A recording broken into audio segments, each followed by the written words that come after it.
what's up mga millennials? It's me again, your Mami Cora, and welcome back to my channel. Ngayong umaga po, narito ako sa harap ng nilalagyan dati ng mahal na senior, Nazareno, na dinadayo ng mga tao dito sa San Juan, Batangas. Gusto ko lang po i-share sa inyo na kung saan ito na po siya ngayon, malungkot tuwing Friday, di tulad ng dati nung una na masigla, maraming taong naririto, maraming sasakyan na pumaparada. Ngayon po ay malungkot na.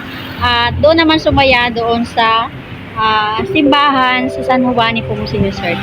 At ngayon po ay gusto ko po i-share sa inyo yung tungkol po sa mahal na Senyor Nazareno.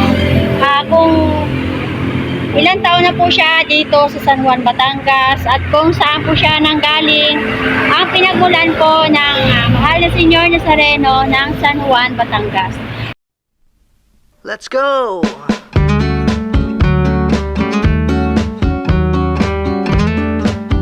Magandang umaga po sa inyong lahat. Gusto niyo pong malaman kung paano kaya ito napapunta sa amin. Nag-originate po, nagkaroon po ng Spanish galleon shipwreck. May nasiraan na galleon, Spanish galleon. Sa Tayabas Bay po, no, sa Tayabas Bay. Noon po mga around 1800. Matagal na po. Tapos po, meron po silang na-discover, nakakita po sila ng mga maraming imahe na religious imahe, mga banana imahes na sa lupain ng aming pong great-grandfather sa kay Don Angel Catiba Maralit, na ang asawa niya po ay Ramona Di Mayuga. Doon po sa kanilang lupain sa Pinagbayanan. Tapos, ito pong mag-asawang ito, may anak na 5 babae.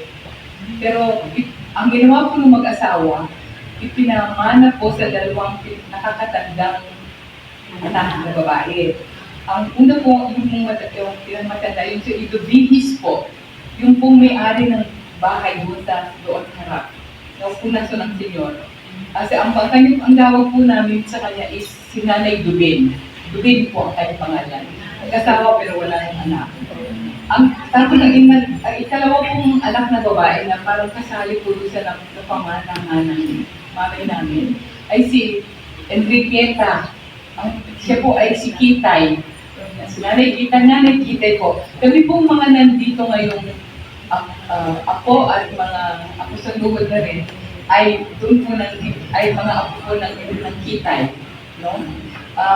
Siya po ay ang naging asawa po niya ay si Lidovino Liloy Quezon Trevino. Ay ang baba ng kanyang bahay, ginawa niya po parang tukilya. At doon po nandun ito.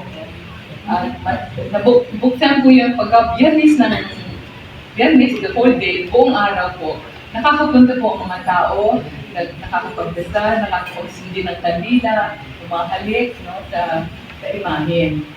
Pagkatapos, sa isang taon, 2 pabasa po ang nangyayari sa araw ng Palaspas. At yun po ang binabasahan namin, yung pasyensya. Tapos, sa pagka-Biyernes Santo po, ito naman po ang pinagdadasalan namin. So, ako po ay nagpapasalamat. Unang-una na po kay Father Alexius Tibay. Siya po ang parish priest na ito. Kasi po ay talaga pong very welcoming po siya, very accepting. At talaga pong masayang magandang kalooban na pinapakita niya sa amin. And he was collaborating with us.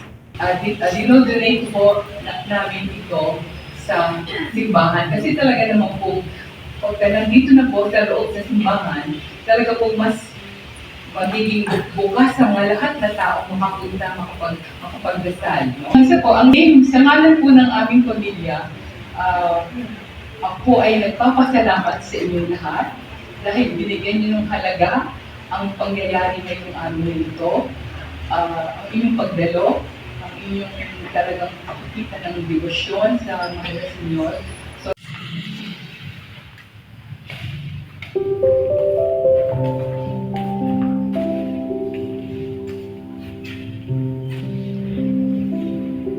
Kuya, may konting katanungan lang po. Bakit po kayo ay lagi po kayo tuwing Friday nagsisimba dito?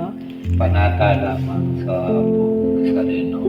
Opo. Kasi ayon sa aking mahal na ina, hindi sila mabuhayan ng anak na lalaki. Opo.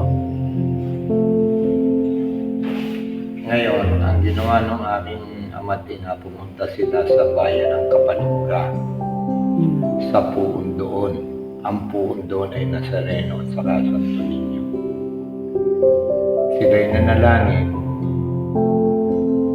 na loobin sana na magkaanak at mabuhay ang lalaki at anak. Opo.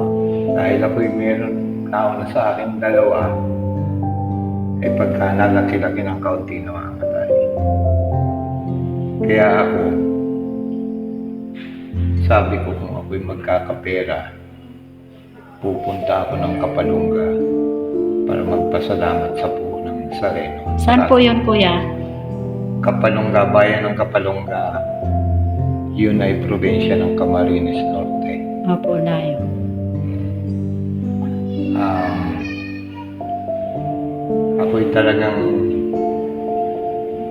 Ako'y naniniwala sa Diyos. Opo. Naniniwala ako sa Diyos.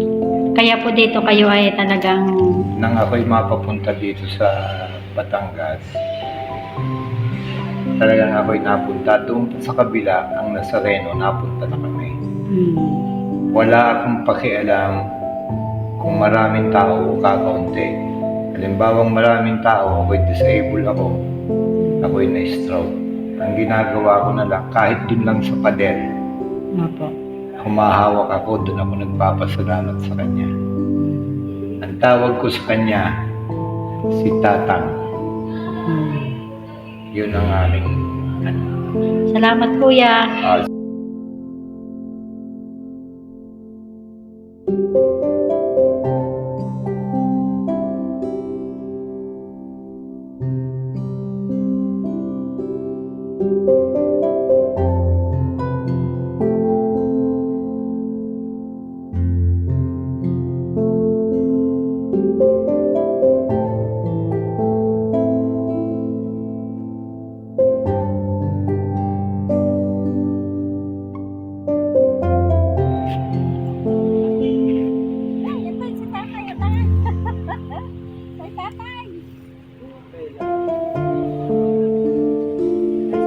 Lagi po ba kayo tatay na bumibili ng sampagita?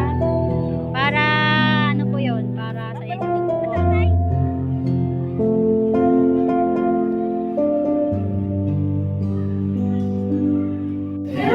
Yan po, yung pinibili nila ng sampagita ay dito nila inalay sa mahal na Senyor Nazareno.